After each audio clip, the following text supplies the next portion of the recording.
After 15 long years, the gods of metal returned to Aotearoa, New Zealand, and I went there to witness the magic. Today, I'm sharing one of my biggest highlights of 2025 year calendar.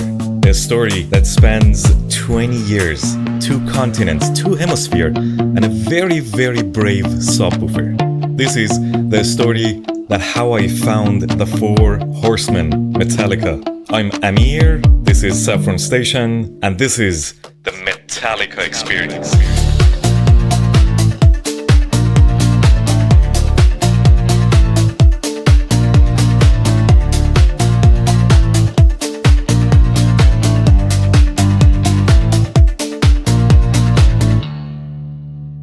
The mystery of the VHS tape.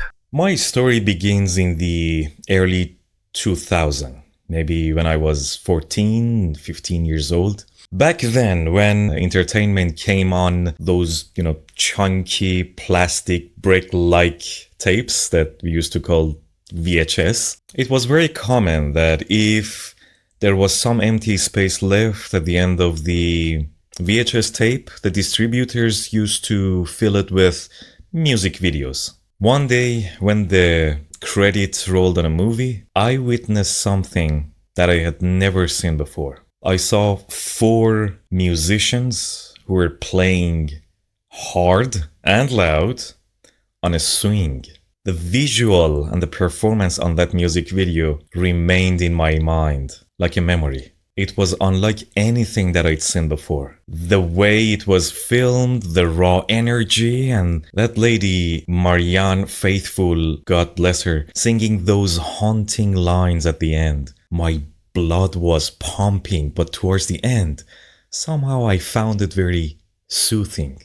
It was like a lullaby. I fell in love with that paradox. Internet dial-up and secret books. Now, I'm not from the Stone Age, but back then, accessing to internet and finding what you want was very difficult. It was a battle against snail-like speed internet, dial-up, and the censorship as well wouldn't really allow me to search what I want, and I had no clue how to search.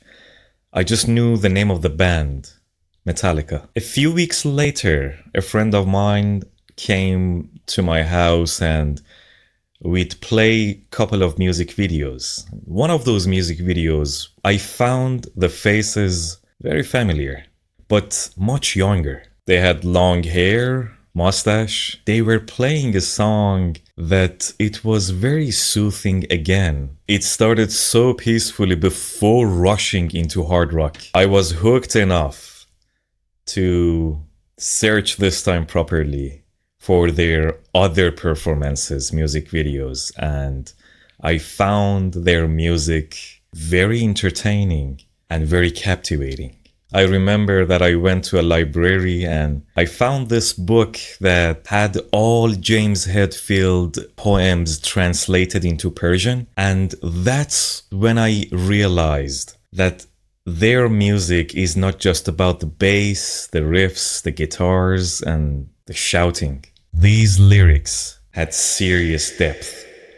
The home theater conspiracy. I remember the turning point though. It was after watching their 1999 S&M release. For the first time, I witnessed something that I again never seen before. So the mixture of San Francisco Symphony and Metallica created a music that even convinced my dad to buy a home theater cinema with 5 strong speakers and a very, very loud subwoofer. He turned the volume up to 150%, trying to peacefully manage my family while I was headbanging in the living room. My father was never a fan of heavy music. He didn't like his music heavy. Auckland, do you want heaven? He was a fan of folkloric music, traditional music, But he saw the orchestra was playing with them. Again, it was unlike anything that he had seen before, so He was very invested as well. It was easily one of the most memorable days of my youth. I'm still young though. The PhD soundtrack. Now, fast forward to 20 years later. I'm in New Zealand, in the middle of pandemic. COVID-19 is everywhere. Everyone is in quarantine. And I'm writing my PhD thesis. Now, picture this. I'm at the university and I have 3 screens in front of me. The left side is EndNote software. The middle screen was Microsoft Word, which I was writing the draft. And in the third screen, there were 4 horsemen who were playing live in a live concert, but virtual, and they were called Metallica. That was my first attendance in a Metallica concert. It was their decision to have a live concert from their studio headquarters for all the people in the world, with beautiful images of their fans at the back of the stage while they were performing. Between each song, Metallica members were greeting their fans live. Hammett. Look, Curse Hammett.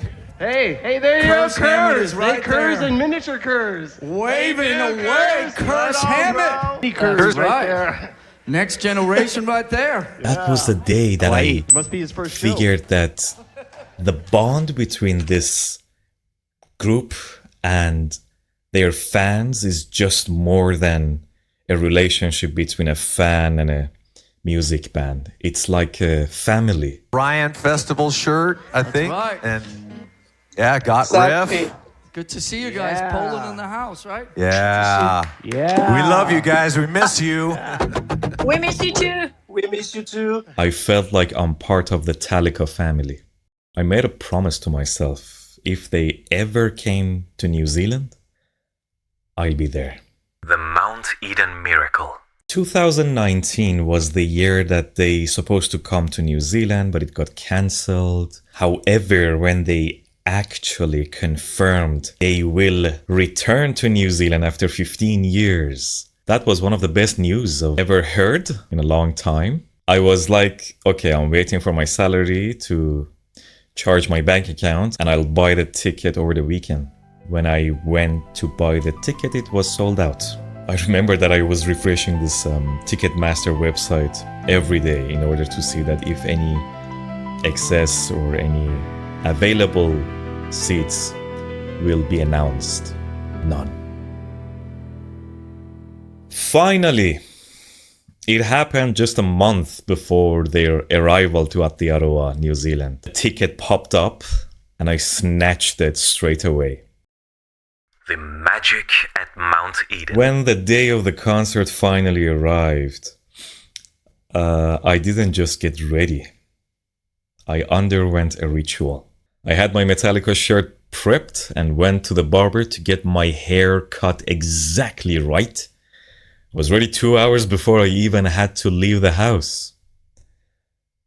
But here's the kicker. I decided not to listen any of the Metallica songs for an entire week. For the first time in my life, I really wanted to experience everything pure, raw, and fresh, as if like I was experiencing everything all over again. The Sea of Black Shirts. As I started walking towards the Mount Eden Park Stadium, I saw the family. Thousands of people in Metallica shirts and pants, but what really hits me was the age range. I saw a 7-year-old boy holding his father's hand. Then I saw a couple with hair as white as snow. And listen, we're talking about 3, maybe even 4 different generations of fans who came together to experience a united music. That's the real magic of Metallica. How captivating your music can be in order to make people excited for over 40 years. It was an experience taking 20 years. The day started with suicidal tendencies and evanescence in the afternoon, but then, as the sun began to set over Auckland, Tamaki Makuro, Metallica took the stage. And oh yeah, they took it hard. The creeping surprise. I was in the rear back section, the standing one. And I think that was the longest time that I ever stood somewhere without moving, you know. I went there at 4 p.m. and I secured my spot around 4:30. And when the concert finished, it was 11:15, 11:30. And I didn't even go to, spend a penny. Let me tell you this. When the opening notes of Ennio Morricone's The Ecstasy of Gold began, the goosebumps rushed into my skin.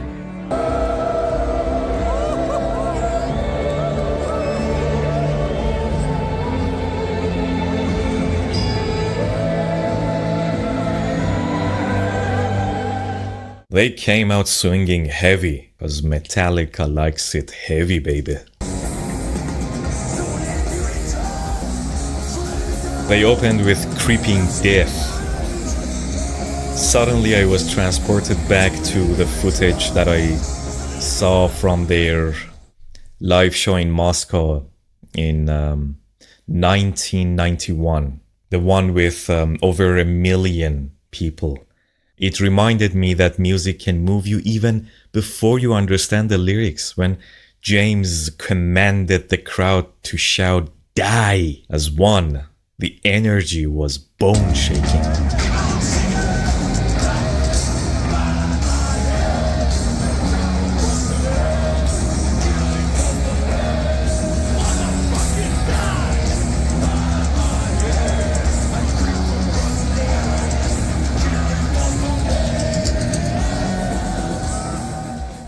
Flames and fireworks. Even from where I was standing, from almost the back of the stage, the production was phenomenal.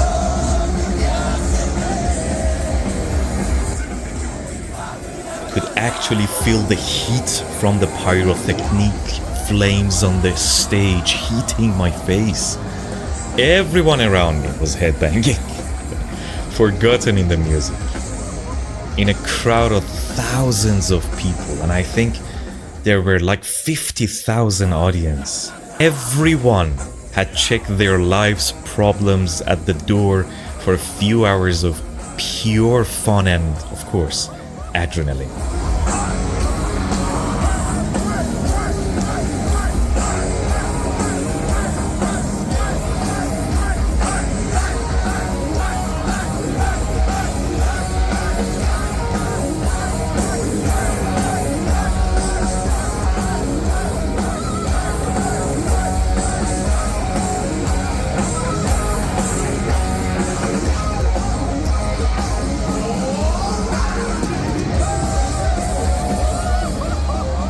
They played so many great old music combined with their new releases from 72 seasons. And every time that they, were starting notes of a song, it was a pure joy that people would have found that, oh, this is the song. Oh, this is One.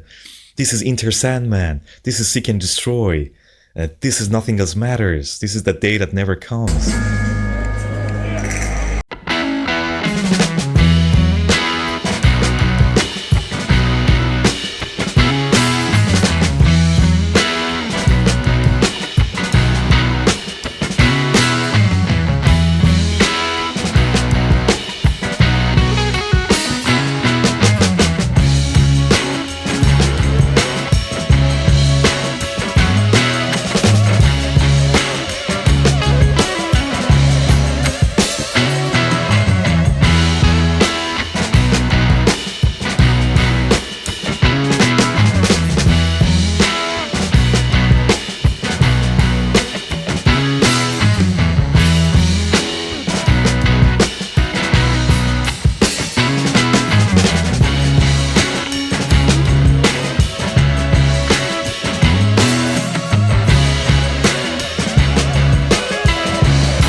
fan, I think, have a couple of favorite songs. I loved the chanting part of Creeping Death.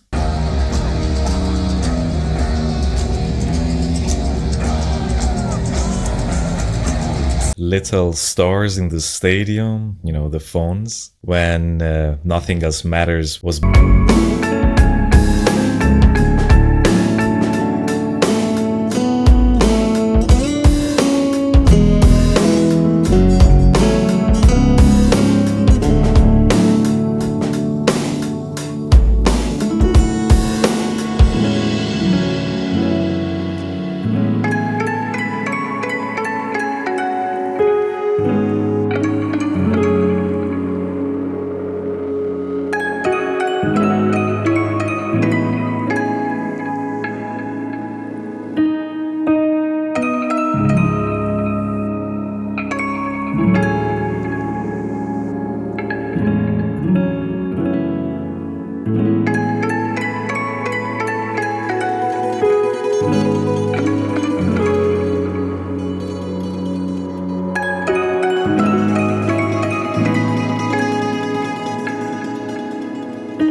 And James was talking to the crowd, and he was ending his talking with something that really excited people, and you know, he was bringing back all those energy. I don't have it.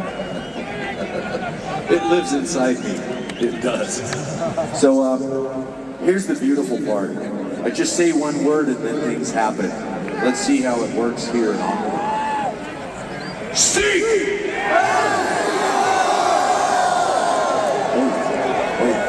Seek!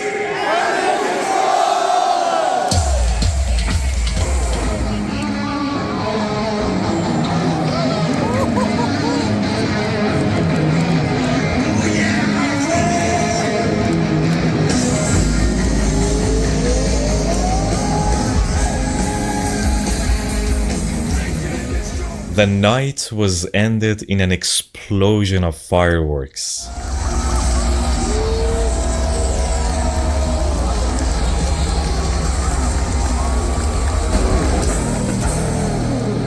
Metallica loves Auckland!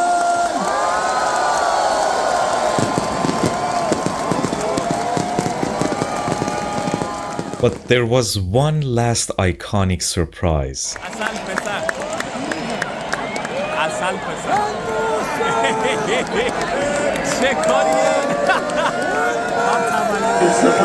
Okay, they said they weren't going to do this. They said they weren't going to do this, and they did it. God damn it. My friends, I love them. Thank you, everyone. Thank you. Thank you. Ending the night with a moment that less felt like just another ordinary rock concert, but more like a massive family birthday party.